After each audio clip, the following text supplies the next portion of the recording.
Bonjour Église Évidence. C'était un petit bonjour. Bonjour Église Évidence. Est-ce que vous allez bien ce matin?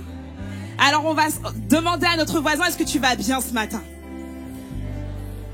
Si tu connais la personne à côté de toi, demande à derrière, est-ce que tu vas bien ce matin? Amen.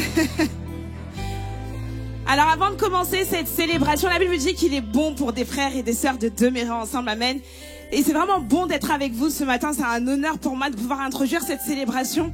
Et en préparant cette célébration, je disais, Seigneur, qu'est-ce que tu veux dire à ton peuple ce matin? Qu'est-ce que tu veux déverser sur ton peuple ce matin?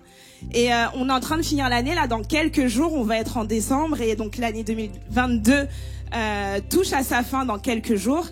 Et Dieu me disait, tu vas leur donner une parole pour bien terminer l'année. Amen.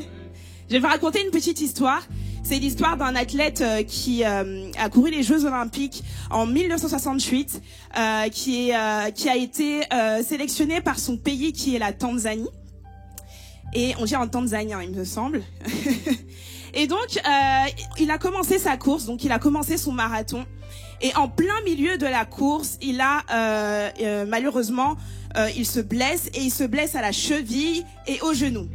Et donc, de manière totalement normale, les secouristes arrivent en urgence, regardent la blessure et disent, mais en fait, vous n'allez pas pouvoir continuer, on est obligé de vous faire sortir.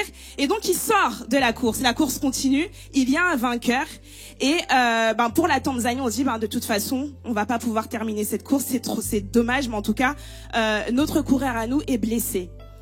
Et à la grande surprise de toute la foule, de tous les spectateurs, 1 heure après, qui est-ce qu'on voit retourner sur la piste de course? C'est ce joueur, le Tanzanien, qui revient avec 2 bandages, un bandage à son genou, un bandage à la cheville et qui continue sa course. Et tout le monde applaudit en mode « Mais wow, mais qu'est-ce qu'il est en train de faire? Mais il va continuer la course et il va la terminer !» Et arrivé donc à la fin, un journaliste va venir voir ce sportif, cet athlète, en lui disant « Mais monsieur, pourquoi vous avez tenu à continuer cette course? Pourquoi vous avez tenu à continuer, sachant que vous étiez légitime, en fait, à vous arrêter parce que vous étiez blessé ?» Et là, le coureur va dire « Mon pays ne m'a pas envoyé ici pour commencer une course, mais pour terminer la course. » Amen. Et je crois que ce matin, en tant que peuple de Dieu, Dieu ne nous a pas envoyés en 2022 pour juste bien commencer l'année, en fait, mais il nous a envoyés aussi pour terminer cette saison de la meilleure façon qui soit. Le joueur aurait pu se dire, je suis blessé, alors j'arrête. Mais il s'est dit, il y a quelqu'un qui m'a mandaté. Il y a un pays qui m'a mandaté. Et parce que ce pays m'a mandaté pour cette course, alors je vais aller jusqu'au bout. On va se lever dans la présence de Dieu ce matin, parce que je crois qu'il y a un peuple ce matin qui dit, Seigneur, effectivement, c'est toi qui m'as appelé pour cette course. C'est toi qui m'as mandaté pour cette course. Et comme Paul va le dire en 2 Timothée 4, verset 7, j'ai combattu le bon combat. Et qu'est-ce qu'il va dire après? J'ai achevé la course. Alors est-ce que j'ai un peuple de Dieu qui est prêt à achever la course ce matin de la meilleure façon qu'il soit? Peut-être que 2022 a été des échecs. Peut-être que ça a été des blessures. Peut-être que tu as été heurté. Mais Dieu te dit, c'est moi qui t'ai appelé. Et parce que j'ai déposé un mandat sur ta vie, alors tu vas bien terminer cette saison. Tu vas bien terminer 2022. Alors là où tu es, Évidence Homme, là où tu es, on va commencer à déclarer sur ce dernier mois de l'année. Et on va dire, dernier mois de l'année 2022. Je déclare que je vais bien terminer cette saison. 2022, je déclare que je vais bien terminer cette saison. Je ne vais pas regarder à tout ce qui s'est passé. Peut-être pas bénéfique pour moi. Mais je vais regarder à celui qui m'a appelé. À celui qui m'a envoyé. Maintenant même, je remets la fin de l'année entre tes mains, Seigneur. Et je déclare que 2022 sera une saison qui sera bien terminée. Dans le nom de Jésus, Église Évidence, est-ce que je peux entendre un amen? On l'a dit, l'Église Évidence, est-ce qu'on peut crier? Ça, c'était pour Nice. Merci pour elle. Mais là, on parle de Dieu, les amis. On parle pas de n'importe qui. Et il mérite tous les amen et l'alléluia possible. Alors, est-ce qu'on peut faire trembler ce lieu sous le poids de nos amen? Alléluia. Alors, dis à ton voisin, maintenant, fais-moi de la place. J'ai besoin d'adorer mon Dieu. Et Et même si tu le bouscules un peu, Elisa, pardon, laisse-moi tranquille. Excuse-moi, Nao, mais j'ai besoin de l'espace et vous savez quand même j'aime bouger. Et là, on va bouger un peu plus et c'est très simple. Je vais juste vous demander de taper des mains comme ça.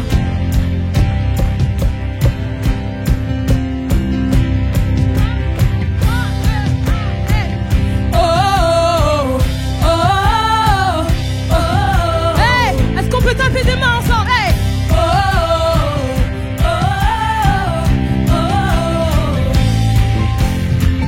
Nous sommes là pour toi, que ton esprit s'ouvre, alors que nos louanges s'élèvent vers toi. La gloire te revient pour l'éternité. Entends notre adoration, rien que pour toi. Que pour toi, nous sommes là pour toi. Alors celui qui danse, nous dansons. Celui qui chante, nous chantons. Et ensemble d'un même cœur, nous t'adorons. Car tu es roi. Et nous sommes là pour toi. Et nous te donnons tout. Car il est digne, tu es digne de louange. Nos cœurs sont prêts, Seigneur. Nous sommes là pour... Hey!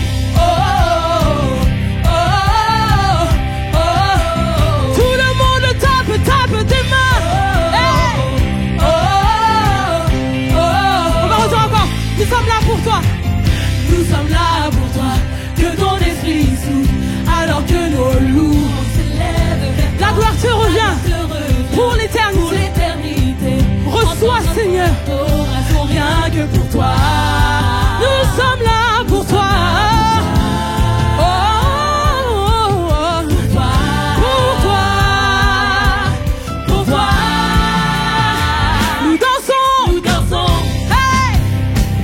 Chantons et nous t'adorons, car tu es roi, et nous sommes là pour toi, nous te donnons tout, car tu es digne de louange, tu es digne, Seigneur. Encore. Et maintenant nous dansons, nous chantons. Seigneur, ton peuple t'adore ce matin, car tu es roi.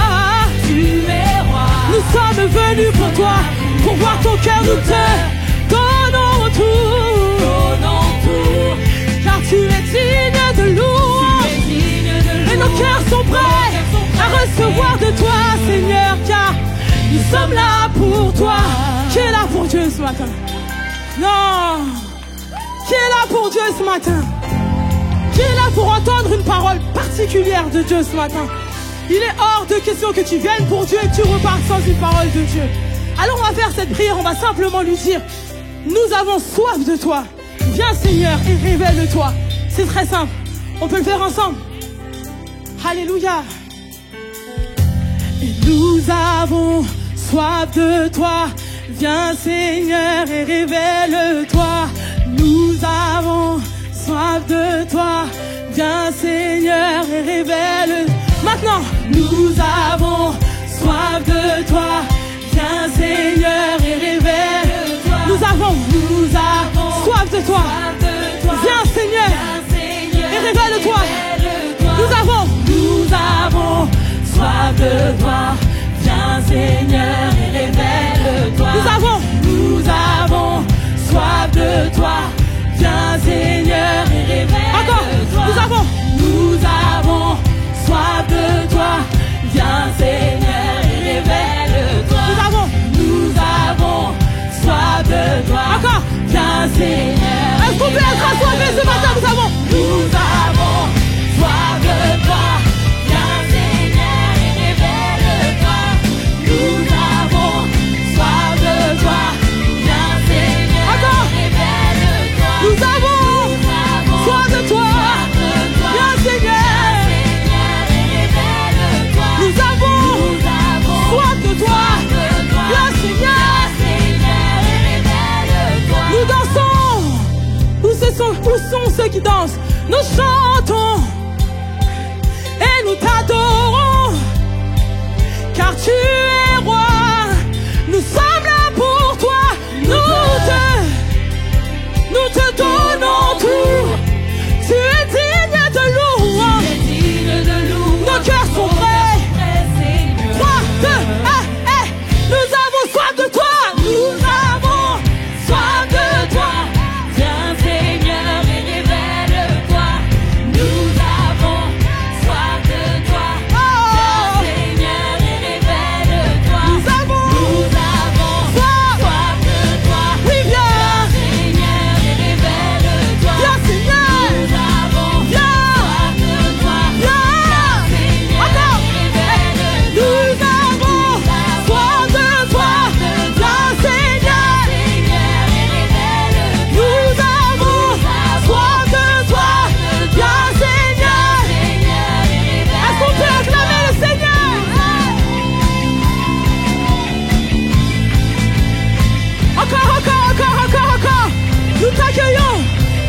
peut acclamer le Seigneur ce matin.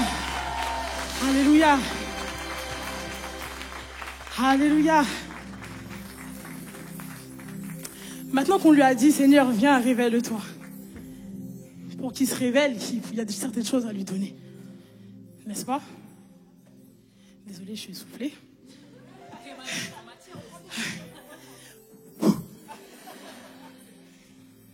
Mais il y a certaines choses à lui donner, comme nos combats du quotidien. Et parfois, on se dit, Seigneur, je vais le faire tout seul. Et je préfère t'adorer pour les bonnes choses. Et parfois, on se dit, Seigneur, tu sais quoi? En réalité, j'ai un peu honte d'aller vers toi et te donner ces choses parce que j'ai honte de ma situation. Alors, ce qu'on va faire ce matin, c'est simplement proclamer que, en réalité, si je te parle, Seigneur, c'est que tu vis et que tu existes. Et que tu prends mes peines, tu prends mes craintes, tu prends mes situations. Et au final, tu t'en charges. Donc, comme toi, tu t'en occupes, moi, ce que je vais m'affairer à faire, c'est simplement t'adorer et te louer. Parce que tu vis. Donc, je te soumets, Père éternel, toutes mes craintes. Je te soumets tous mes soucis, je te soumets tous mes problèmes. Tu les prends, tu t'en charges, tu démêles tout ce qu'il y a à démêler. Et moi, je m'occupe de t'adorer, toi seul, Seigneur. Alors, j'aimerais que tu visualises ton mur aujourd'hui. Et que tu lui parles, franchement. Je ne sais pas ce que c'est. Ça t'est propre. Mais ce mur n'est pas toi.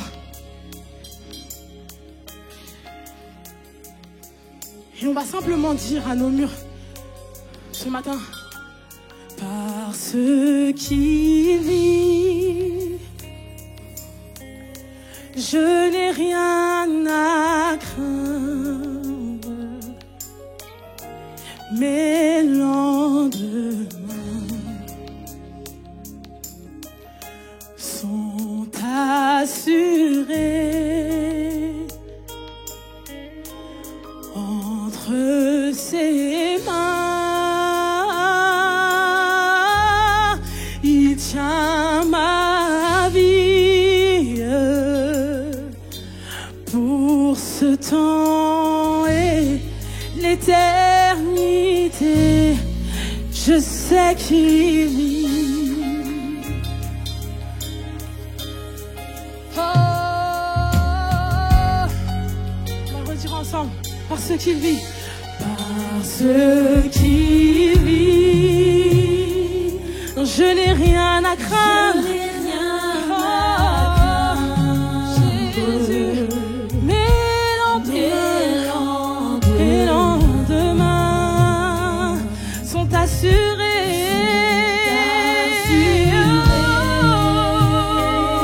Entre ses mains. Entre ses mains. Il tient ma vie. Pour ce temps et l'éternité. À jamais l'éternité.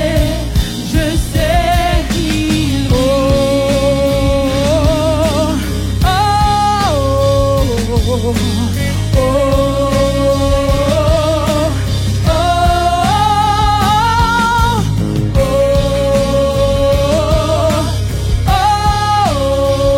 je sais qu'il vit.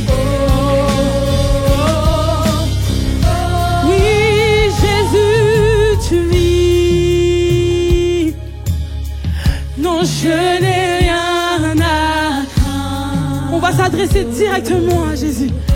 Mes lendemains, parce que tu vis, mes lendemains en toi sont assurés. Entre tes mains, entre tes mains, tu tiens ma vie. Temps, maintenant et dans l'éternité, à jamais tu subsisteras parce que tu vis.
suis enfant.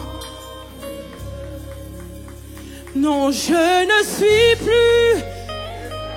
Hey. Je sais qui je suis. Je suis enfant de Dieu. Non, je ne serai plus jamais l'esclave de la peur. Plus jamais, car je sais qui je suis. Je suis l'enfant de Dieu. Non, je ne serai plus l'esclave de la peur, car je suis l'enfant de Dieu. Sache bien qui tu es. Tu ne seras plus jamais l'esclave de la peur.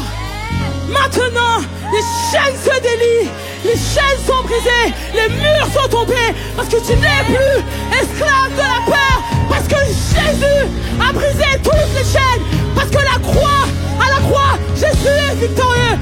Tu n'es plus esclave de la peur, parce que tu es enfant de Dieu.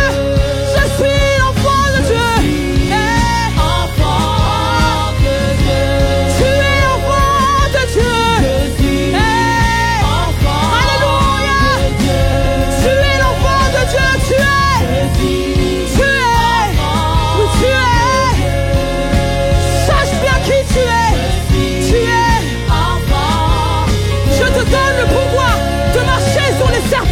De marcher sous les dominations, de conquérir la terre, de conquérir le monde, car tu es enfant de Dieu. Tu es je suis enfant de Dieu. Je suis l'enfant. Alléluia. Alléluia. Alléluia. Oh. Oh.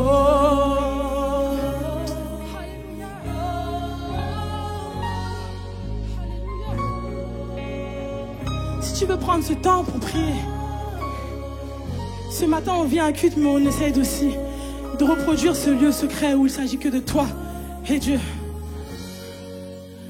Oh.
On va proclamer avec fierté qu'on est debout malgré les épreuves. On est debout malgré les épreuves. On se tient debout malgré les épreuves. On se tient debout face à l'adversité. On se tient debout face à la maladie. On se tient debout face à la dépression. On se tient debout, Père éternel, parce que tu nous donnes l'opportunité, la capacité de tenir debout. Et parce que tu as fait ce chemin avec nous. Il y a 5 ans, Père éternel, personne peut-être ne pensait qu'il allait être là aujourd'hui. Mais dans ce processus, il y a eu la victoire, Seigneur. Et on se tient debout. Fièrement, on le dit. Je suis debout. Est-ce qu'on peut le dire ensemble? Je suis debout. Non, pas pour moi, mais je suis debout. Là où les médecins disaient que j'allais pas avoir d'enfant, je suis debout et j'ai un enfant. Là où les médecins disaient que je pouvais pas guérir, je suis debout. Et je suis debout encore. Là où les gens me disaient tu ne vas pas avoir de mari, les amis, j'ai un mari. Là où les médecins disaient ma fille ne va pas guérir, les amis, ma fille est guérie dans le nom de Jésus. Là où les gens te disaient tu ne seras capable de rien, Jésus te dit tu es capable. Et je suis debout. À toutes ces personnes qui disaient des choses contre toi, Jésus t'a mis debout. Nous voici impuissants devant cette épreuve. Et la suite dit, mais par la foi,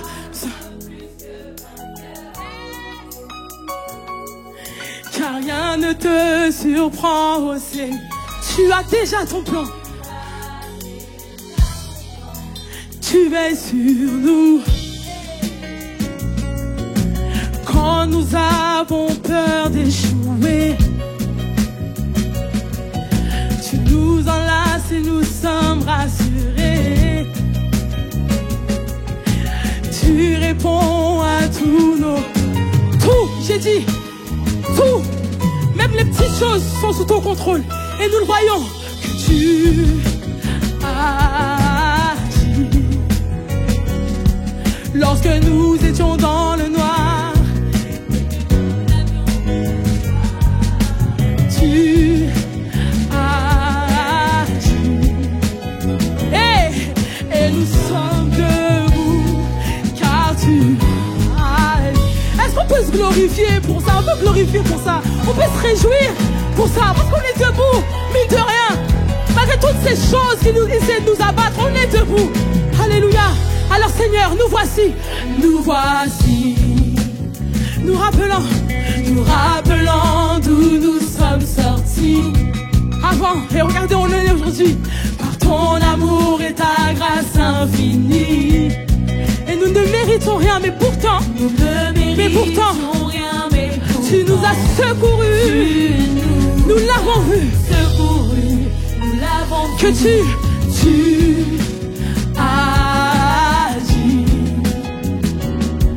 Lorsque nous étions dans le noir et que nous n'avions plus d'espoir. Oui, Seigneur, tu as agi. Parce que je suis ton enfant. Et nous sommes debout. Car tu as agi. On te déclare ce matin, oui, tu agis. D'un cœur reconnaissant. Lorsque nous étions dans le noir et que nous n'avions plus d'espoir. Oui, tu as agi. Et je déclare que je suis debout. Car tu as agi pour nous. Alléluia. On se réjouit de ce que la foi peut faire. Oui, les montagnes tombent.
sommes debout.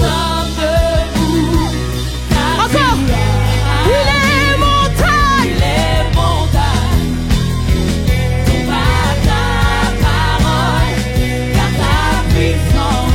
Produit des miracles. Impossible. Ne peut rien dire pour toi. Et nous sommes debout. Car tu as. Et nous sommes debout. Car tu as. Et tu es debout. Car tu as.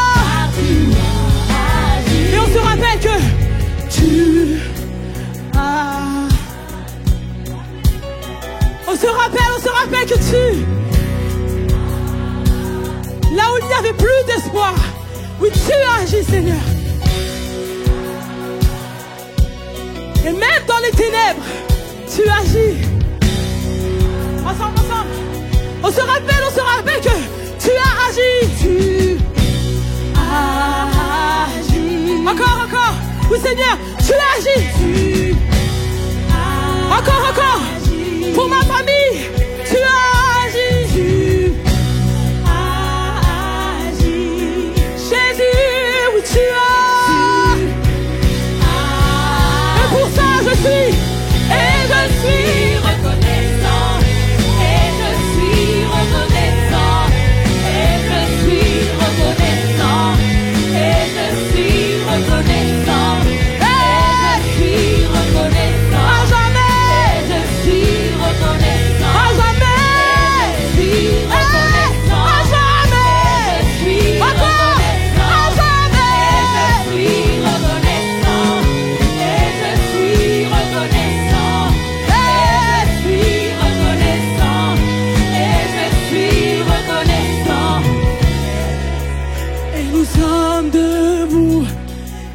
tu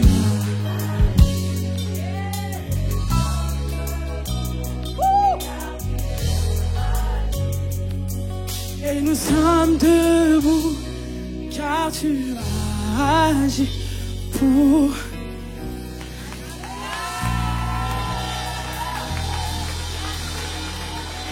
Les amis, il y a des choses à prendre et des choses à déclarer avant même qu'elles n'arrivent, avant même de l'avoir obtenu.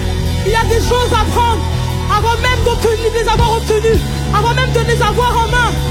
Il y a des choses à prendre avant même de les avoir touchées. Il y a une louange à apporter à Dieu avant même d'avoir touché ces choses. Hey! Jésus, il y a une louange à apporter à Dieu pour toutes ces choses qu'on demande et qu'on ne voit pas arriver. Alors qu'on se base sur cette promesse que Dieu fera encore, que Dieu va faire, parce que Dieu ne ment pas et que nous avons déjà la victoire. Alléluia.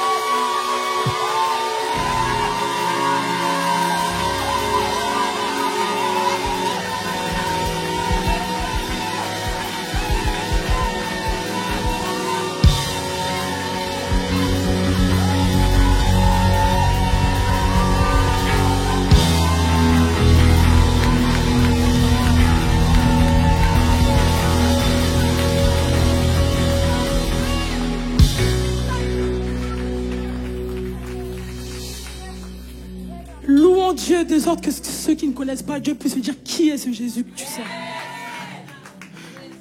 Qui est ce Jésus que tu sers? Qui est ce Jésus? Qui est ce Jésus? Mais pourquoi tu me parles de Dieu? Pourquoi tu me parles de Dieu? Pourquoi tu viens à l'église? Pourquoi tu te réunis tous les dimanches? Qu'est-ce qui se passe derrière le mystère? Vous savez, Dieu est mystérieux dans son mystère. Et il est merveilleux dans son mystère. J'aimerais qu'on continue encore dans la victoire. Avant de passer à la prédication du pasteur Rubens, je vais parler à quelqu'un. Ce matin, présentement, tu es en train de vivre quelque chose qui te tourmente, qui te perturbe. Ça te perturbe. Et Dieu est en train de te dire, pendant que toi, tu es dans le présent, moi, je suis dans ton futur. Je suis dans ton futur. C'est-à-dire que dans 5 ans, tu seras là où moi je serai et je ne serai peut-être plus. Parce que je serai encore dans ton futur. C'est-à-dire que tu vas récolter les fruits de ce que tu sèmes aujourd'hui, peut-être dans 5 ans. Mais c'est parce que j'étais là-bas avant toi et je l'ai préparé pour toi. Donc dans ce processus-là, tout à l'heure je disais que Dieu se charge de nos combats afin que nos cœurs soient plus légers pour l'adorer. Adore Dieu comme si c'était le dernier jour. Adorons Dieu comme si c'était le dernier jour. Dieu est juste merveilleux. Si 11 ans auparavant, j'aurais pu croire que ma fille allait avoir 11 ans, j'aurais jamais adoré Dieu. À 3 mois, on m'a dit, madame, préparez le cercueil de votre enfant. La première chose que j'ai fait, c'était crier sur Dieu. Mais c'est ok en fait de crier. Sans dépasser quelques limites, mais c'est ok. Et à travers mon histoire, j'aimerais juste te dire que ta vie dépend de ton adoration, de ta louange, de comment tu la portes, de comment tu l'emmènes. Aujourd'hui, je suis fière de dire que ma fille elle a 11 ans.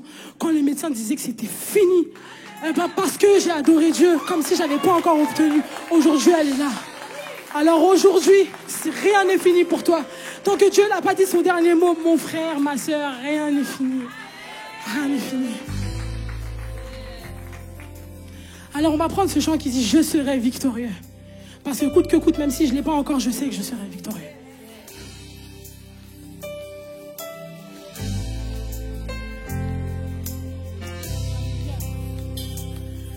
Aucune âme forgée ne pourra prospérer. Même les ténèbres ne pourront dominer. Car le Dieu que je sers ne sait que triompher. Oui, mon Dieu n'échoue jamais. Oui, mon Dieu à moi. Alors, je serai victorieux. Je serai victorieux. Coûte que coûte, car mes combats. Alléluia. Je serai victorieux. Je serai victorieux. Car mes combats t'appartiennent, Seigneur.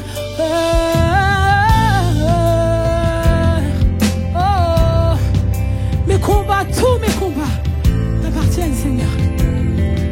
On va lui dire, il y a une puissance dans le nom de Jésus. Il y a une puissance dans le nom de Jésus. Chaque combat qu'il mène, pas 2, 3, tous les combats qu'il mène sera remporté. Oh, je ne recule devant aucun géant, car ma victoire est assurée. On le répète encore, car ma victoire est assurée. Encore, je déclare maintenant que ma victoire est assurée. Ma victoire est assurée, alors je serai victorieux. Je serai victorieux. Car mes combats t'appartiennent, Seigneur. Oh, je serai victorieux. Je serai victorieux. Car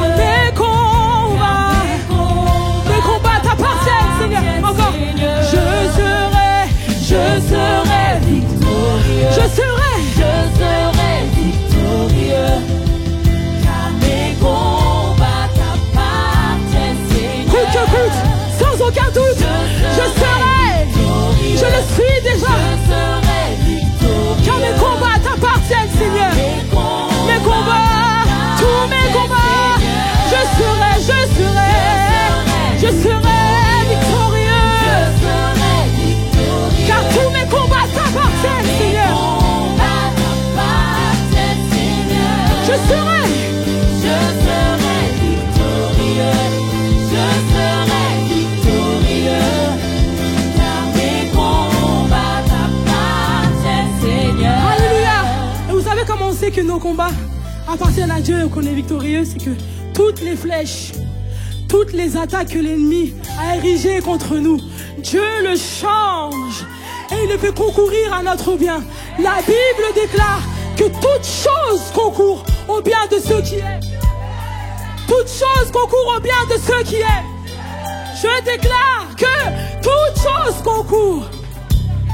Tu prends le mal que l'ennemi a projeté et tu le changes en bien. Tu le changes. Tu prends le mal. Tu prends le mal que l'ennemi a projeté et tu le changes en bien. Tu le changes en bien. Tu le changes. Tu le changes Pour moi. en bien. Tu le changes. Tu prends le mal. Tu prends le mal que l'ennemi veut projeter et tu le changes en bien. Tu le changes en bien. Pour moi. Pour moi. Tu le changes en bien. Oui. Tu prends le mal. Tu prends le mal que l'ennemi veut projeter et tu le changes en bien. Et tu le changes en bien. Et tu le changes en bien. Tu le changes en bien. Encore. On le déclare ce matin. Oui, Seigneur, tu prends le mal. Prends le mal que l'ennemi veut projeter. Et tu le changes en bien. Et tu le changes à mon avantage. Car toute chose concourt au bien de ceux qui t'aiment. Et moi, je t'aime, Seigneur. Je t'aime, Seigneur. Et tu le changes en bien. Tu le changes, tu le changes. Car je serai victorieux. Je serai victorieux. Car mes combats t'appartiennent, Seigneur. Je serai victorieux. Je serai victorieux. Car mes combats t'appartiennent. parce qu'il l'a déjà fait. Il l'a déjà fait car la terre a tremblé. Le voile s'est déchiré. Les armes en la mort.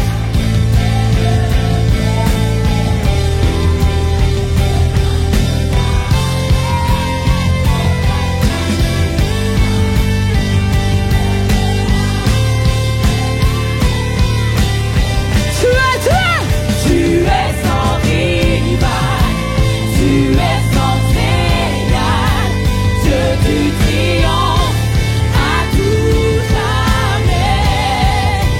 À toi soit le règne, à toi soit la gloire, car ton nom surpasse tout autre Car nom. la terre a tremblé.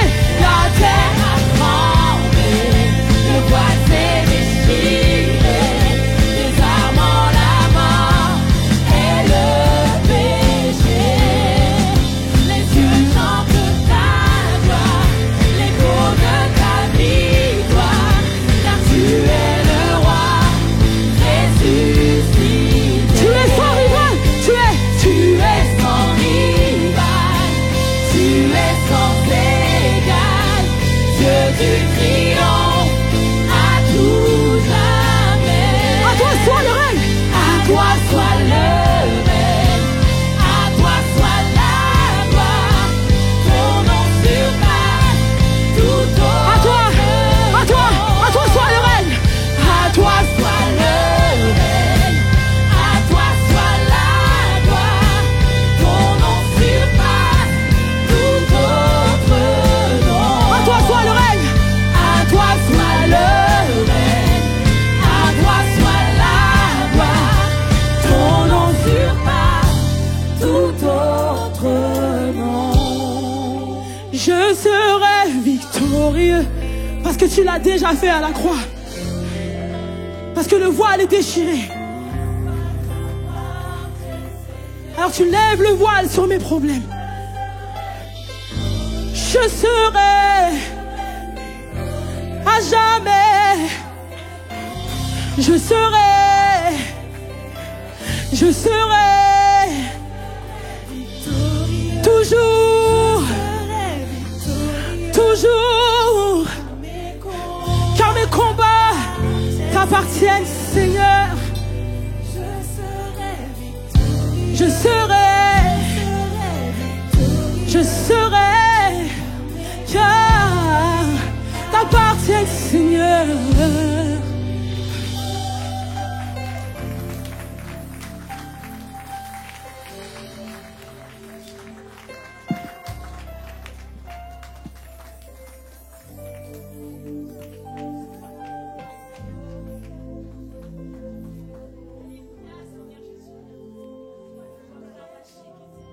Alléluia.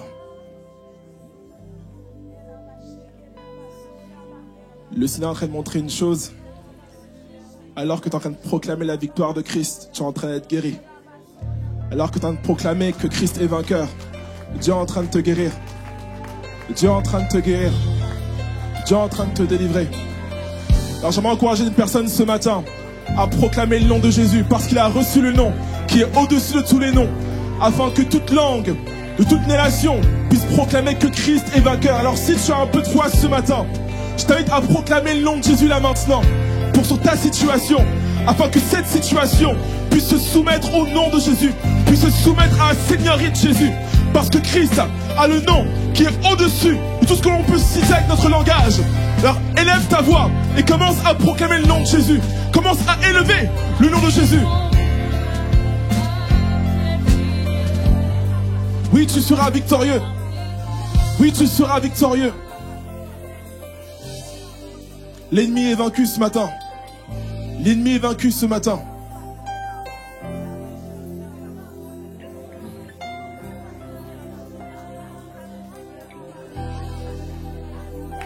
Tu as la victoire ce matin. Ne laisse pas l'ennemi essayer de te rappeler la réalité. La réalité est soumise à la vérité et la vérité c'est Christ. La vérité c'est Christ. Proclame le nom de Jésus. Proclame que Christ est vainqueur.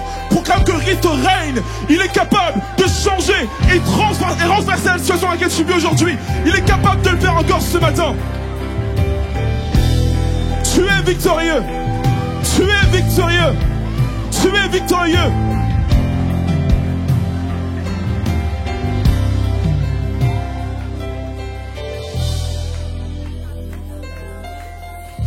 Alléluia.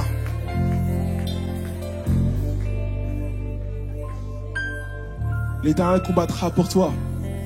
Et toi, reste en silence. Toi, sois spectateur de ce que Dieu a fait dans ta vie. Toi, sois spectateur du miracle que le Seigneur est en train d'opérer sur ta vie maintenant. Toi, simplement, sois simplement spectateur de ce que Dieu est en train d'opérer dans ta vie. Merci Jésus. Gloire à Jésus. Je vous prie de bien vouloir prendre place.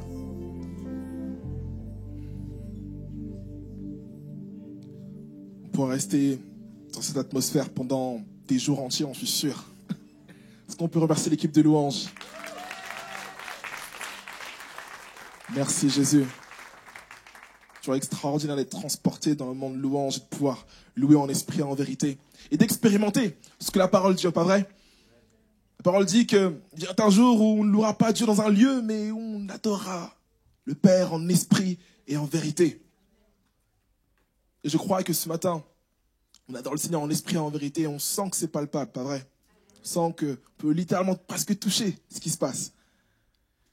Gloire à Dieu pour cela. Est-ce que je peux avoir plus de micros sur mes retours, s'il vous plaît?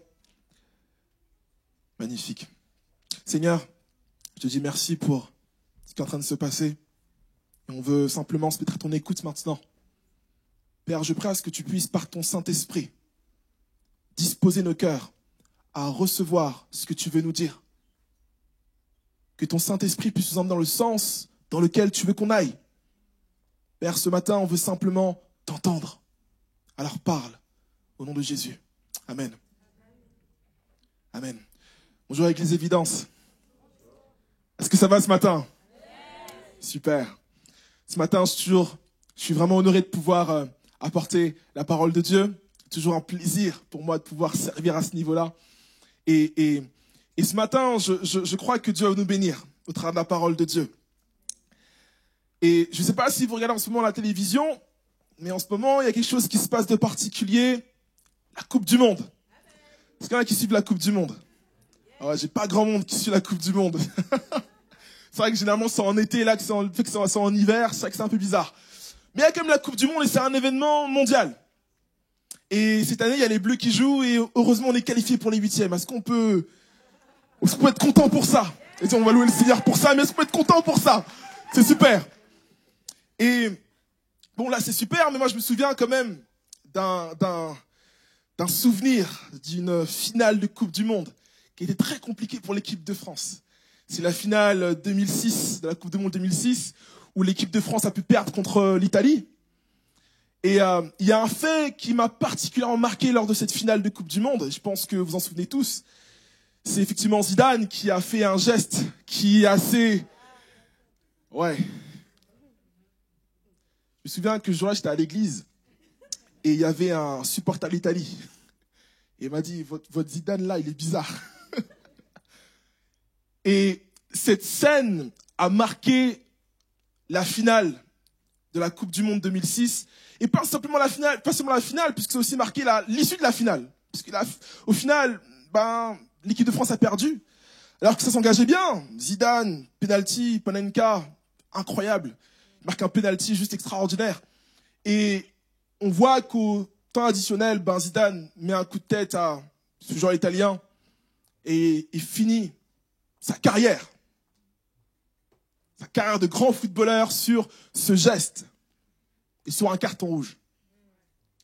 Et vous savez, ce qui est intéressant avec ce match, c'est que ce geste de Zidane n'a pas simplement impacté la finale que la France a perdue, mais c'est aussi impacté toute une génération de joueurs. Encore aujourd'hui, il y a des joueurs qui étaient sur le terrain qui disent « on ne comprend pas ce que Zidane a fait. On ne comprend pas ce geste. » Et il y en a eux qui disent Zidane a été égoïste parce qu'il a déjà gagné une Coupe du Monde, mais nous, on n'a rien gagné en réalité.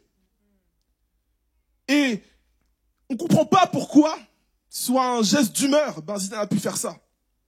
Et plus encore, ça n'a pas simplement impacté la finale, pas simplement l'équipe, mais aussi toute une génération de joueurs. Parce que 4 ans après, on a la Coupe du Monde 2010, et l'équipe de France qui est au fond du gouffre, avec la grève devant le bus. Parce qu'il y en a qui se souviennent de ça encore. Ouais, donc c'est de mal en pire. Pourquoi? Parce qu'en réalité, dans le monde du sport, on a ce concept de transition. Les cadres qui vont transmettre la culture, qui vont transmettre l'esprit du jeu aux jeunes joueurs. Et là, après la faute de Zidane, plein de tauliers de l'équipe de France sont partis. Ils se sont dit non, c'est bon, on arrête. Et du coup, la transition qui devait prendre place n'a pas pris place. Et du coup, on a eu une Coupe du Monde 2010 qui était catastrophique pour l'équipe de France. Et là, vous allez me dire, mais Pasteur Rubens, où est-ce que tu vas en venir ce matin avec cet exemple-là qui ne nous rappelle pas des bons souvenirs en tant que personne qui aime le foot? En fait, là où je veux en venir, c'est que je me rends compte que Zidane a mal fini. Même s'il a très bien commencé, il a mal terminé. Et je me rends compte que on peut effectivement très bien commencer quelque chose, mais très mal le finir. Et je me rends compte que dans le monde qui nous entoure, dans plein de choses dans lesquelles on a investi, on peut commencer une chose et bien le commencer, effectivement, mais c'est très compliqué, en réalité, de bien terminer quelque chose. C'est très compliqué de bien finir une saison. Et alors que l'année 2022 est en train de toucher son terme, Dieu veut nous encourager ce matin à bien terminer. Et c'est justement le titre de mon message ce matin, bien terminer, bien finir. Et on va effectivement commencer une nouvelle série à partir d'aujourd'hui. Et cette série s'appelle l'entre-deux. Pourquoi l'entre-deux? Parce que, comme vous le savez, on sort d'une période de jeûne qui a duré 21 jours où on a pu prêcher la refonte. Et il y a plein de choses qui ont été dites sur cette église qui sont magnifiques. Gloire à Dieu pour cela. Mais souvent, je me rends compte, c'est que quand on reçoit des choses et qu'on sait que Dieu nous appelle à quelque chose, il y a comme une période de latence. Il y a comme un entre-deux, justement. Une période où on connaît les promesses de Dieu, on sait les promesses de Dieu, mais où il y a comme une période où on doit attendre, justement, l'accomplissement de la promesse de Dieu. Raison pour laquelle on va commencer une série qui s'appelle l'entre-deux. L'entre-deux. Et vous savez, j'aime dire une chose, c'est que les gens qui sont autour de nous vont plus se souvenir de comment est-ce qu'on a terminé que comment on a commencé.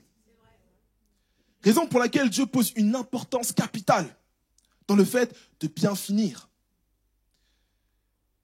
Si tu veux bien saisir la saison prochaine, si tu veux bien saisir ce que Dieu a en réserve pour toi, il est primordial Primordial. Et je pèse mes mots ce matin. Il est primordial que tu puisses bien finir la saison dans laquelle tu es aujourd'hui.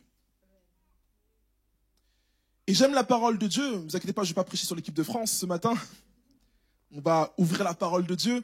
Et j'aime la parole de Dieu parce qu'elle a des exemples qui nous enseignent sur tous les aspects de la vie. Et ce matin, on va pouvoir lire en Luc chapitre 23, Luc chapitre 23, versets 32 à 42. C'est une longue lecture, donc suivez avec moi. Et c'est le passage où Christ est crucifié avec 2 brigands. Ok ? On va lire le passage. Verset 32. On conduisait aussi 2 malfaiteurs qui devaient être mis à mort avec lui. Lorsqu'ils furent arrivés à l'endroit appelé le crâne, ils le crucifièrent là ainsi que les 2 malfaiteurs, l'un à droite, l'autre à gauche. Verset 34. Jésus dit, « Père, pardonne-leur, car ils ne savent pas ce qu'ils font. » Ils se partagèrent ses vêtements en tirant au sort. Le peuple se tenait là et regardait. Les magistrats eux-mêmes se moquaient de Jésus avec eux en disant, « Il en a sauvé d'autres, qu'il se sauve lui-même s'il est le Messie choisi par Dieu. » Verset 36. Les soldats aussi se moquaient de lui. Ils s'approchaient pour lui présenter du vinaigre en disant, « Si tu es le roi des Juifs, sauve-toi toi-même. » Verset 38. Il y avait au-dessus de lui cette inscription, écrite en grec, en latin et en hébreu pour que tout le monde puisse comprendre. « Celui-ci est le roi des Juifs. » Verset 39. L'un des malfaiteurs crucifiés avec lui l'insultait en disant, « Si tu es le Messie, sauve-toi toi-même, et nous avec toi. » Mais l'autre le reprenait et disait, « N'as-tu aucune crainte de Dieu, toi qui subis la même condamnation ? Pour nous, ce n'est que justice, puisque nous recevons ce qu'ont mérité nos actes. Mais celui-ci n'a rien fait de mal. » Et il dit à Jésus, « Seigneur, souviens-toi de moi quand tu viendras régner. » Jésus lui répondit, « Je te le dis en vérité, aujourd'hui, tu seras avec moi dans le paradis. » Amen. Donc ce passage est assez célèbre, parce qu'on a effectivement 2 brigands qui sont crucifiés en même temps que Jésus. Et ces 2 brigands-là, effectivement, méritent leur sentence, parce qu'ils ont été condamnés par le tribunal romain et ils sont effectivement crucifiés. Et on a effectivement une scène qui est là, savoir que les gens se moquent de Jésus. Ils disent, « Ah, c'était le roi des Juifs, descends de ta croix. » Et on a 2 réactions. Le premier brigand va se moquer, en suivant la foule de Jésus. Et le deuxième brigand qui va reconnaître que Christ est Seigneur. Et simplement par cette déclaration, il va être sauvé. Simplement par le fait de dire, Seigneur, je reconnais que tu es le Seigneur.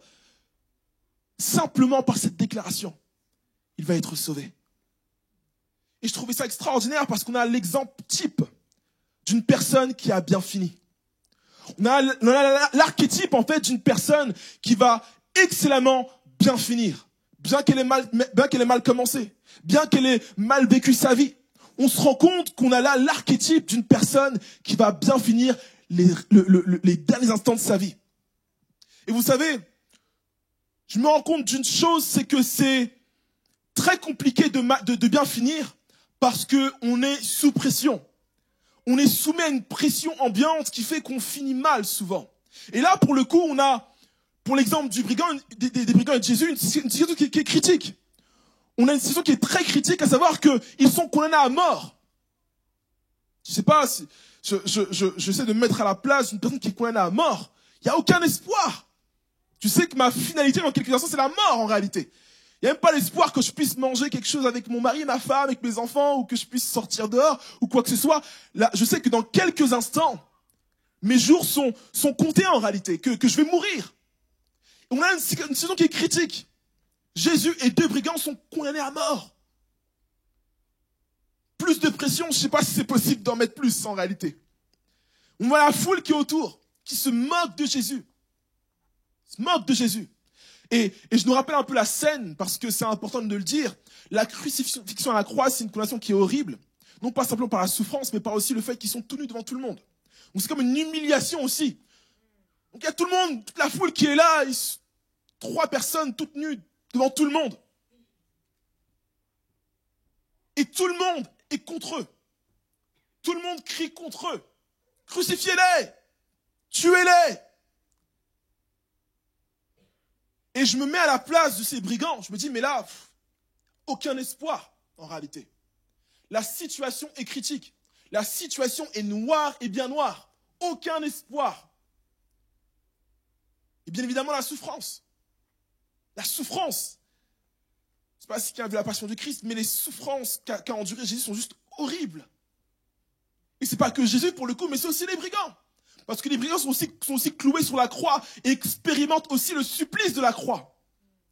Cloués sur une croix et ils meurent à petit feu. Tellement qu'ils mouraient lentement, ils ont dû leur casser les jambes pour qu'ils puissent effectivement mourir plus vite. Donc c'est pour vous dire la souffrance à petit feu que subissaient effectivement les brigands et Jésus. Horrible. Et on dit même que la mort à la croix est l'une des morts les plus atroces que l'existence humaine ait eu à référencer. Donc c'est pour vous dire que c'est vraiment horrible. Vraiment horrible. Et les deux brigands ont expérimenté cette souffrance-là aussi. Et je me rends compte d'une chose, et vous savez, j'ai pu avoir une expérience aussi, bon, pas similaire, heureusement, merci Seigneur, mais je me rends compte que lorsqu'on est sous pression, lorsqu'on subit des souffrances, lorsqu'on subit des choses qui sont compliquées, qui sont difficiles, il est très compliqué de pouvoir bien finir. Et là, pour le coup, on a l'exemple de Jésus, on a l'exemple des brigands, pour qui c'était très compliqué de bien finir. Et moi, je me rends compte que lorsqu'on est sous pression, c'est très compliqué de bien réagir. Vous savez, je travaillais au McDo, quand j'étais plus jeune. J'étais à la caisse. Et vous savez, à la caisse, c'est là où on reçoit plein de choses, plein de paroles, plein de noms d'oiseaux. Pourquoi? Parce que les gens ont faim. Parce que les gens sont sous la pression de leur faim. Et parce qu'ils sont dirigés par leur faim, ils vont pas rester lucides et juste faire une commande normalement. Et à l'époque, il n'y avait pas les panneaux où on peut commander sur les... Non, c'était, tu commandes en face à face avec le serveur.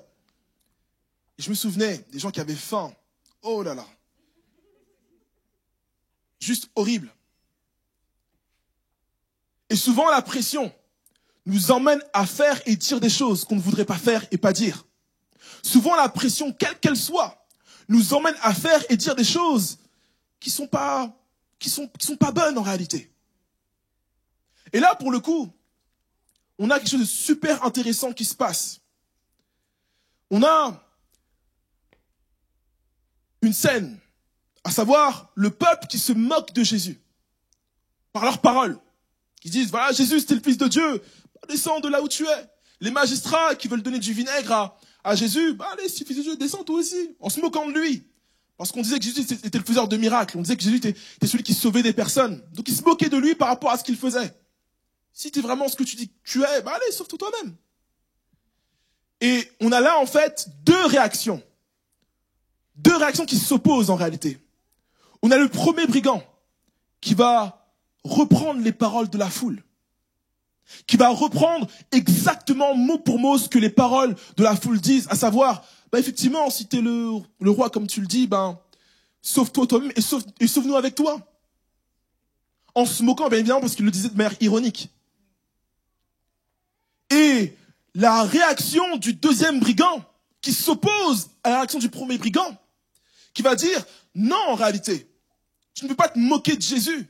Parce que lui, en réalité, il a aucune raison d'être sur la croix. Nous, effectivement, c'est logique qu'on soit sur une croix, mais lui, il n'a rien à faire sur la croix. Et il va effectivement reconnaître Christ comme étant son sauveur, comme son Seigneur, et il sera sauvé. Et souvent, on finit mal une saison car on est sous pression. Souvent, on finit mal une saison parce qu'on est sous la pression des choses qui sont extérieures. Peut-être que ton année 2022, tu l'as fini mal parce que depuis le 1er janvier, tu es sous pression. Et là, tu te dis, bon, décembre arrive, je vais absolument rien faire. Mes collègues, ils vont savoir qui je suis. Mes camarades de classe vont savoir qui je suis. Et je vais rien laisser passer. Tout ça parce que tu es soumis à une pression qui agit sur tes émotions, qui agit sur ton bien-être. Et tu te dis, mais en fait, il n'y a aucune raison à ce que je puisse bien finir, au vu de mon entourage, au vu de l'atmosphère dans laquelle je suis soumise. Et là, effectivement, on se rend compte qu'il y a une opposition entre le premier brigand qui va suivre les paroles de la foule et le deuxième brigand qui va rester lucide et reconnaître Christ comme son Seigneur. Ce que j'aime aussi, c'est que je crois que cette image-là peut s'appliquer à beaucoup d'exemples de notre vie. Vous savez,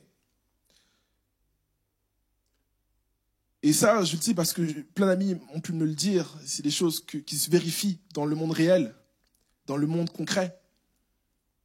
Vous savez, souvent lorsqu'on pose une lettre de démission, dans votre travail, on pose une lettre de démission, on va dire là, j'ai posé ma lettre de démission, et tu sais que du coup, tes jours dans ton travail sont comptés. Bizarrement, c'est à ce moment-là que tous les petits problèmes commencent à émerger. Est-ce qu'il y a une personne qui sait de quoi je parle? Bon, super. Je parle pas dans le vide alors.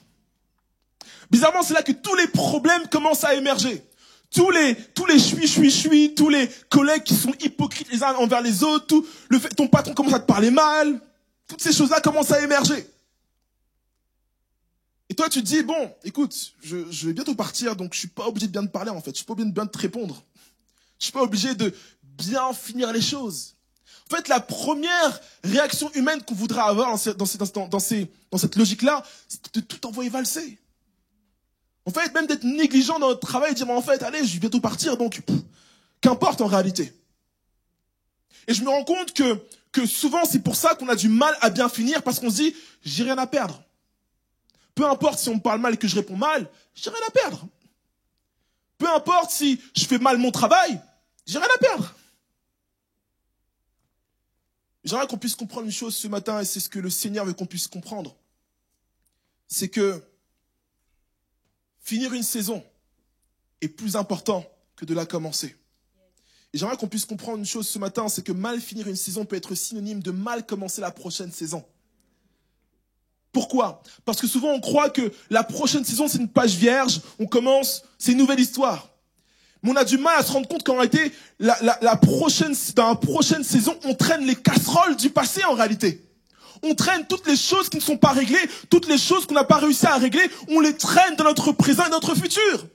Raison pour laquelle parfois on a la sensation que même si on change d'environnement, on fait le même cycle, parce qu'on n'a pas réglé les problèmes de notre saison. Mal finir une saison peut être synonyme de mal commencer la prochaine saison. Pourquoi? Parce que tu auras mal fini la saison.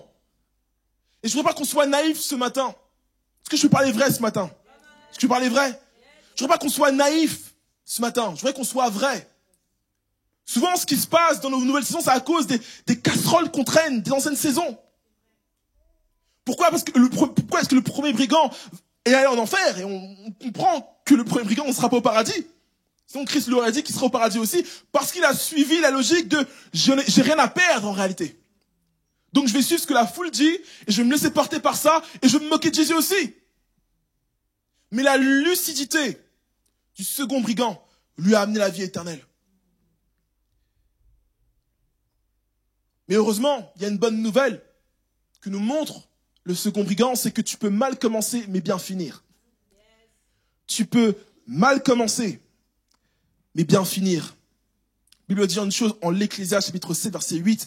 Mieux vaut la fin d'une chose que son commencement. Pourquoi? Et c'est une parole de sagesse. Parce que justement, Dieu porte son regard sur comment est-ce que tu vas finir, beaucoup plus que comment tu vas commencer. Et souvent, dans une histoire, on va se dire, mais comment ça va se finir l'histoire? Souvent, quand on voit des histoires qui sont un peu trop bien, on se dit, ah, c'est un peu trop bien. C'est un peu trop joli. Souvent, même dans un film qu'on regarde, ou une série qu'on regarde et qu'on voit que tout se passe bien, on se dit, bon, lui, il va mourir, c'est sûr. Lui, il va, je sais pas. Il y a forcément un truc qui va se passer, qui va faire que ça va mal se finir. Donc, on peut effectivement mal commencer mais bien finir. Et effectivement, c'est pour ça que Dieu pose comme constat que mieux vaut la fin d'une chose que son commencement. Le plus important, Dieu pose son focus sur comment est-ce que tu vas finir. C'est ça que la Bible va nous dire une chose, que les personnes qui seront sauvées, ceux qui persévèrent jusqu'à la fin. C'est pas simplement ceux qui croient un jour et qui disent, ouais, Seigneur, c'est mon sauveur, et point barre. Non! C'est ceux qui persévèrent jusqu'à la fin qui seront sauvés. Et c'est le partage des personnes qui sont justifiées par Christ. Si tu es justifié, tu persévéreras jusqu'à la fin. Gloire à Dieu pour cela.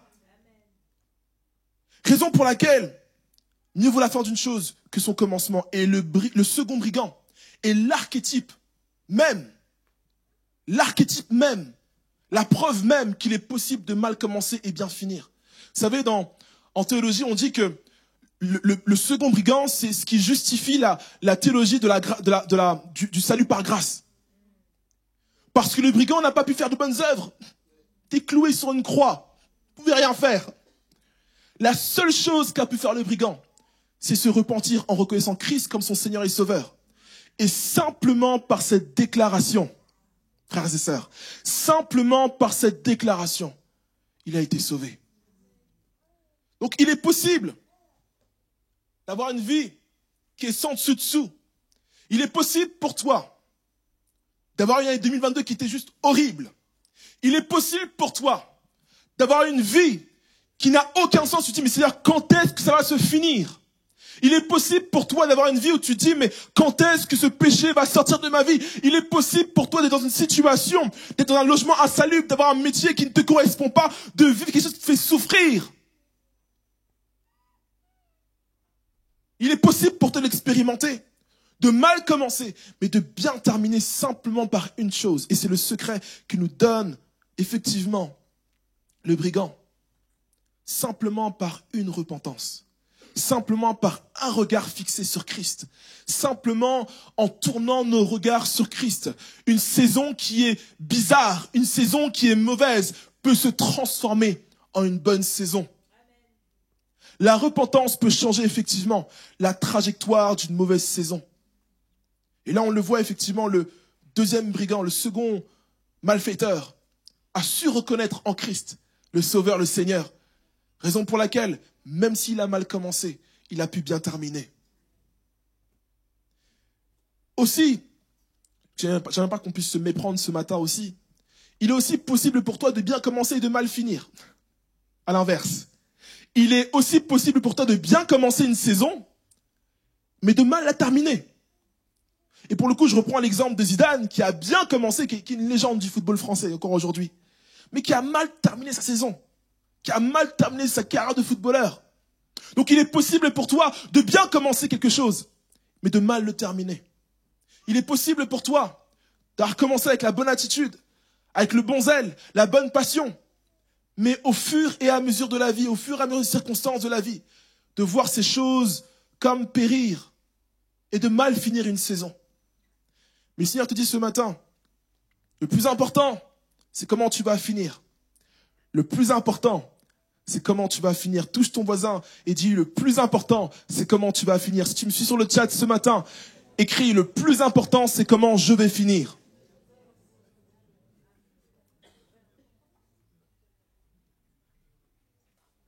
Comme j'ai pu le dire, la réalité, c'est que les personnes qui sont autour de nous se souviendront beaucoup plus de comment est-ce qu'on a fini que comment est-ce qu'on a commencé. Et l'exemple du second brigand nous donne des clés comme pour bien finir. Il donne 3 clés pour bien finir. On va les voir ensemble.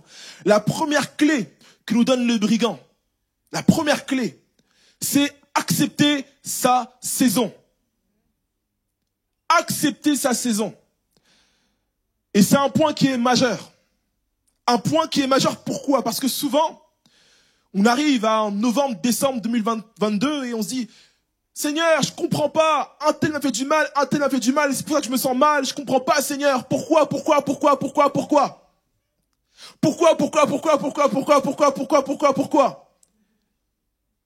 Et souvent, on se rend absolument pas compte que le problème, c'est nous. Je vais être vrai ce matin. Je peux parler vrai ce matin? Parfois, je vois des personnes qui viennent me voir et me disent, Pasteur, c'est la 4e relation que j'enchaîne et ça marche toujours pas, je comprends pas pourquoi. On ne prend pas soin de moi, on me considère pas. Seigneur, je comprends pas. Pasteur, je comprends pas. On parle mal de moi, on me fait du mal. Je comprends pas pourquoi ça fonctionne pas. Vous savez, moi, on m'a dit une chose en mathématiques, c'est lorsqu'on a un dénominateur commun, le problème, c'est pas ce qu'il y a au-dessus, c'est ce qu'il y a en dessous. Vous voyez ce que je veux dire? Le problème, c'est ce qui est commun à toutes ces expériences-là, et ce qui est commun, c'est la personne en réalité. Donc peut-être que le problème, c'est pas les autres. Peut-être que le problème, c'est toi en réalité. Et ça me fait pas plaisir de le dire. Parce que je sais que parfois c'est compliqué de faire face à des choses qui sont compliquées. Mais Dieu veut nous faire comprendre que pour pouvoir passer à la nouvelle saison et bien finir, il faut que tu puisses d'abord accepter dans quoi tu es aujourd'hui. Et ne pas pointer le problème sur les autres, mais dire, Seigneur, où est-ce que moi j'ai failli? Où est-ce que moi j'ai mal fait, Seigneur? Peut-être que tu voulais me faire comprendre des choses, peut-être que je ne veux pas les affronter, Seigneur. Qu'est-ce que je dois faire pour pouvoir bien finir, Seigneur? Le Seigneur dit d'abord, si tu veux bien finir, accepte ta saison. Accepte ce qui se passe. Il n'y a rien de pire que d'être dans le déni. Rien de pire que de dire, de tourner autour du pot et de ne jamais parler de ce qui est vraiment important.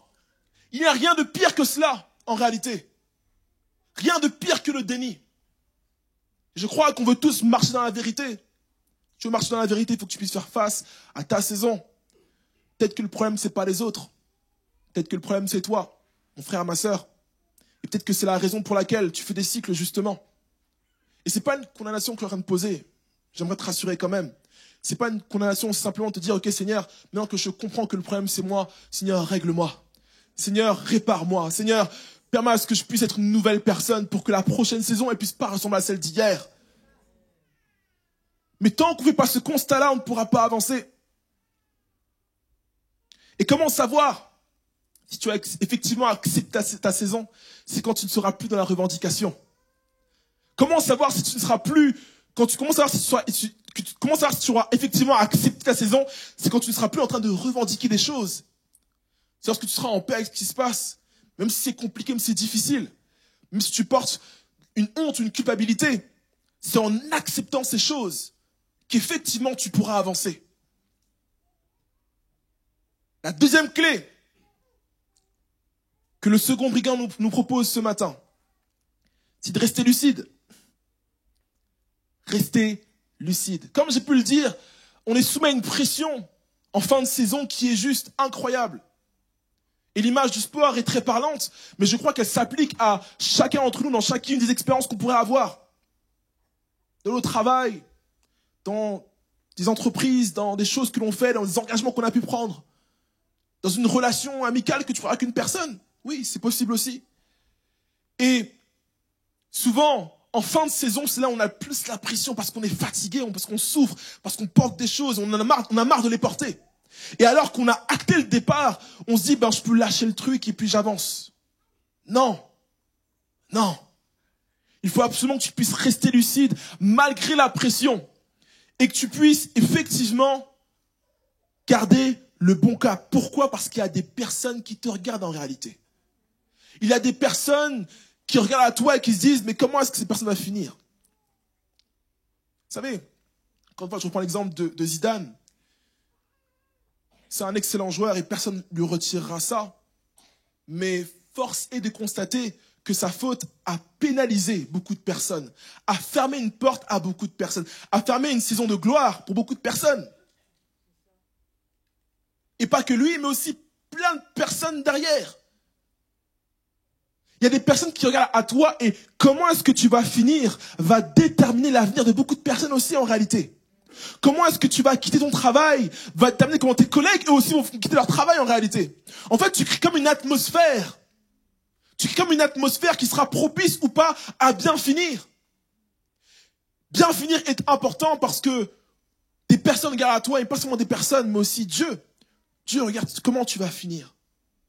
Et souvent, les efforts les plus significatifs, les efforts qui feront le plus la différence, ce qui va apporter du fruit, ce qui va apporter une victoire, on les trouve effectivement à la fin d'une saison. C'est là où on va mettre nos dernières forces, on va mettre nos dernières énergies, c'est là effectivement qu'on va pouvoir récolter les choses. Et souvent c'est là où on abandonne. Mais Dieu ce matin veut nous encourager à persévérer jusqu'à la fin, de ne pas se relâcher, de ne pas mollir. De ne pas dire ça fait longtemps, je suis fatigué, j'en ai marre. Mais dire, Seigneur, jusqu'au bout, je vais être fidèle. Jusqu'au bout, mes engagements, je vais les tenir. Jusqu'au bout, je vais aimer et servir. Jusqu'au bout, je vais le faire. Rester lucide et ne pas céder à la pression.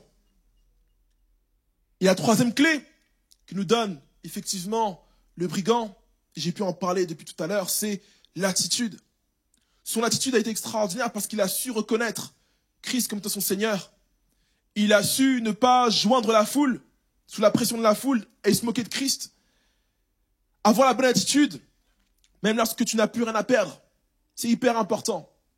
Et je crois que parfois Dieu nous met dans des positions où justement on n'a rien à perdre pour voir quelle attitude on va pouvoir avoir. Parfois Christ nous met dans des positions où on n'a effectivement rien à perdre et rien à gagner pour voir quelle attitude et quelles sont nos véritables motivations. L'attitude que tu vas avoir sera déterminante pour bien finir. Déterminante. Et comment vérifier si tu as la bonne attitude? Est-ce que tu as la même attitude que lorsque tu as commencé? Quand tu as commencé, tu étais fougueux. Quand tu as commencé, tu étais passionné. Quand tu as commencé, tu voulais que tout réussisse. Quand tu as commencé, tu étais en paix avec tout le monde. Et bizarrement, quand tu finis, toutes ces choses ne sont plus là. Comment bien finir? Le Seigneur t'encourage ce matin. L'attitude à avoir est importante et primordiale pour bien finir. Et ce matin, il y a des personnes qui ont une année 2022 qui était compliquée, pour ne pas dire catastrophique. Le Seigneur va t'encourager ce matin. Il est en train de te dire, peut-être que ça a mal commencé, mais il reste encore quelques semaines pour que ça finisse bien. Et je suis venu ce matin prophétiser sur ta vie pour te dire, il est possible pour toi que ça finisse bien et ça va bien finir. Simplement si tu fixes tes regards sur Christ, simplement si tu fixes tes regards sur la personne qui est capable de changer les situations. Dieu est capable de changer ta situation si tu fixes tes regards sur lui. Dieu est capable de finir la saison de la meilleure des manières, même d'une manière dont tu n'aurais jamais espéré. Simplement si tu fixes tes regards sur lui. Le brigand n'aurait jamais espéré être sauvé. C'était une porte ouverte extraordinaire au vu de toute sa vie qu'il a faite en étant un criminel. Mais Christ l'a sauvé, il a changé sa destinée. Il est possible pour toi d'avoir mal commencé, mais d'excellemment bien finir. Ne perds pas espoir. Te dis pas mon mari il est comme ça et ça finira comme ça. Non, continue de prier, continue d'intercéder, continue de tenir à la brèche pour cette personne-là. Te dis pas mon travail c'est comme ça, mes collègues ils sont bizarres, moi je reste à l'écart, ils vont rester comme ça. Non, continue de prier pour tes collègues, pour qu'ils puissent ressentir la paix que tu as, l'amour que tu as, qu'ils puissent même un jour rencontrer Christ. Il est possible pour eux de rencontrer Christ au travers de toi. Continue et persévère parce que tu n'as aucune idée de ce que Dieu est capable de faire alors que tu termines cette saison. Même spirituellement, peut-être que tu sens que le Seigneur t'amène à autre chose. Peu importe ce qui se passe dans ta vie, le plus important, c'est comment tu vas finir. Parce que comment tu vas finir, c'est comme des semences que tu mets en terre.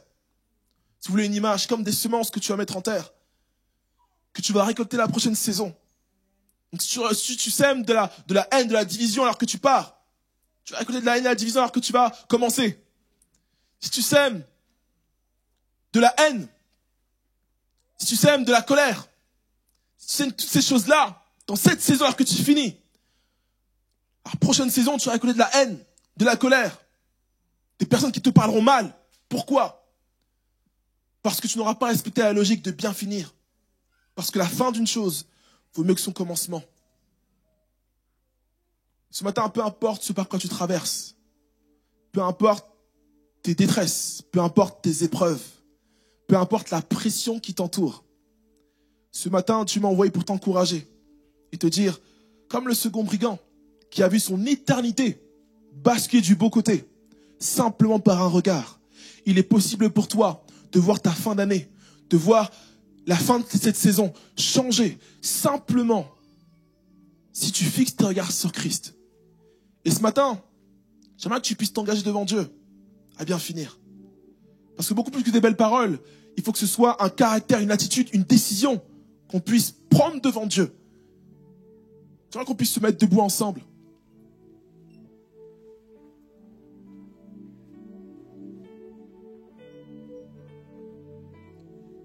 Et on a proclamé la victoire tout à l'heure. On a proclamé la victoire. Parce que en Christ, nous sommes victorieux. Ce matin, j'aimerais que tu puisses proclamer cette même victoire sur ta situation. J'aimerais que tu puisses proclamer cette même victoire sur ce que tu vis présentement. Alors que tu es en train de finir cette année, alors que tu finis une saison. J'aimerais que tu puisses au milieu de la détresse que tu vis aujourd'hui, proclamer la victoire de Christ. Que tu puisses fixer tes regards sur Christ et proclamer la victoire et dire Seigneur, je m'engage à rester lucide, je m'engage à ne pas céder à la pression, je m'engage, Seigneur Jésus, à avoir la bonne attitude, je m'engage, Père éternel, à accepter ce que je vis aujourd'hui pour pouvoir effectivement renoncer à ce qui n'est pas de toi, pour pouvoir enclencher la nouvelle saison selon ta volonté, Père éternel. Et ce matin, tant qu'il n'y a pas une démarche de ton cœur, tant qu'il n'y a pas une démarche qui vient du plus profond de ton âme, il sera impossible pour toi d'entrer dans la nouvelle saison de la bonne manière. Alors ce matin, je t'invite du fond du cœur, je t'en supplie,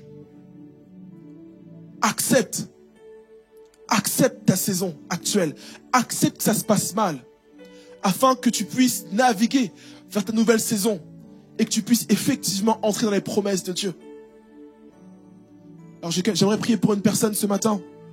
On peut faire un appel, mais j'ai prié pour une personne ce matin. Et alors que je prie, si tu sens que tu dois prier, juste élève la voix pour ta propre vie.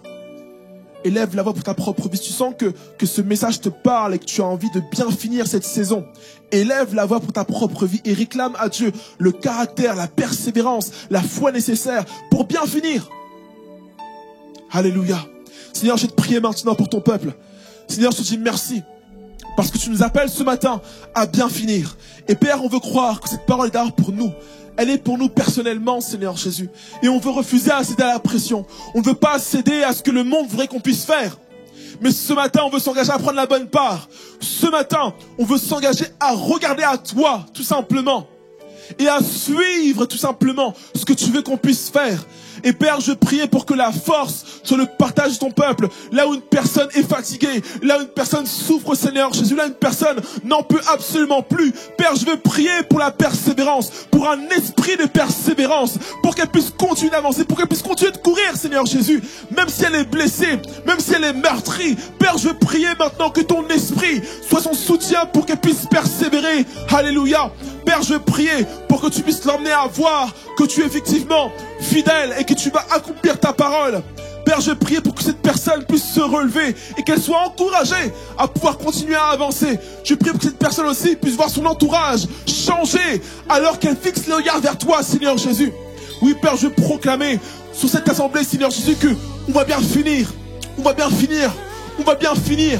Au nom de Jésus, on va bien finir. Au nom de Jésus, peu importe les circonstances, favorables ou défavorables. Père, je proclame que nous finirons bien. Au nom de Jésus, pour une personne qui a une mauvaise nouvelle en cette fin d'année, ça ne veut pas dire que tu vas finir absolument mal cette année. Mais je proclame sur ta vie que tu finiras bien cette année 2022 au nom de Jésus. Peu importe les constats, peu importe les déclarations qui ont été faites sur ta vie, je proclame maintenant, au nom puissant de Jésus, que tu finiras bien l'année. Alléluia. Alléluia. Alléluia. Réclame pour ta vie quelque chose de plus. Réclame pour ta fille, pour ta famille, quelque chose de plus. Réclame pour ton pour ton travail, quelque chose de plus. Réclame maintenant dans la prière quelque chose de plus pour que tu puisses persévérer et bien finir. Alléluia. Oui, Seigneur Jésus, emmène-nous à être persévérants. Emmène-nous à te vouloir beaucoup plus qu'autre chose. Emmène-nous, Seigneur Jésus, à avoir la foi au milieu des tribulations, au milieu de la détresse. Emmène-nous, Seigneur Jésus, à être confiants, même si tout va mal. Alléluia. Seigneur, encourage une personne ce matin, relève une personne ce matin pour qu'elle puisse persévérer au nom puissant de Jésus.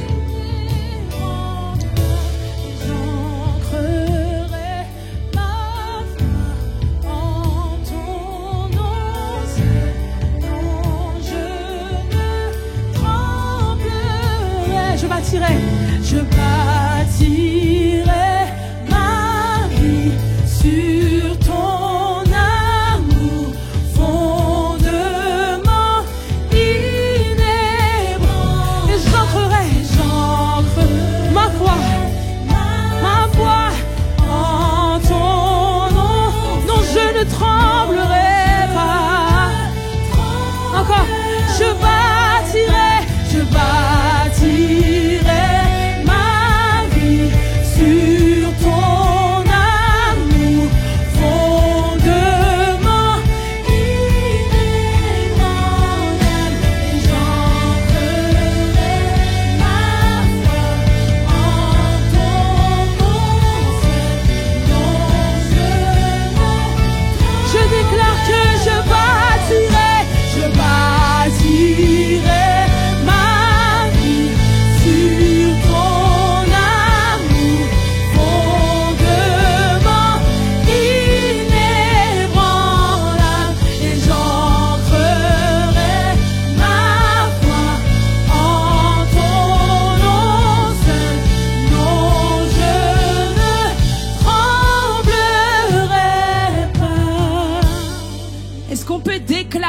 paroles ce matin?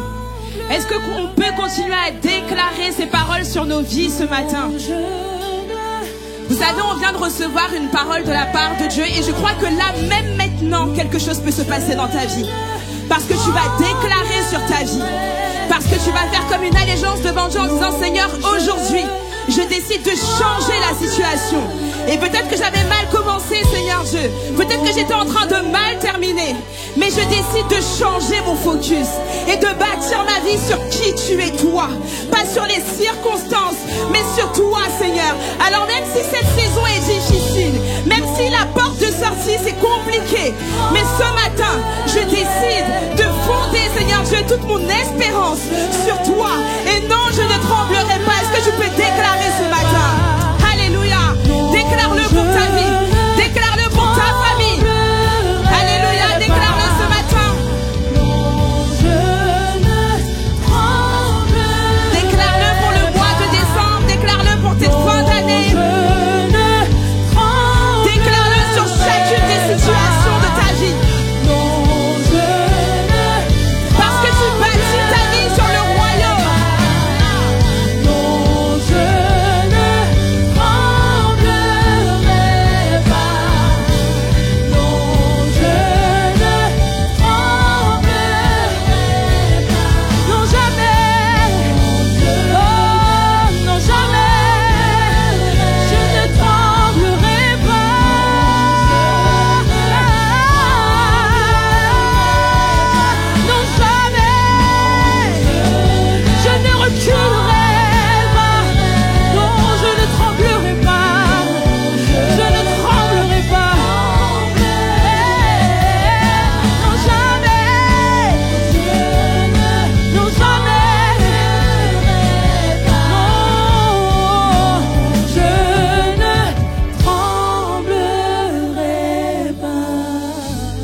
Alléluia, peuple de Dieu.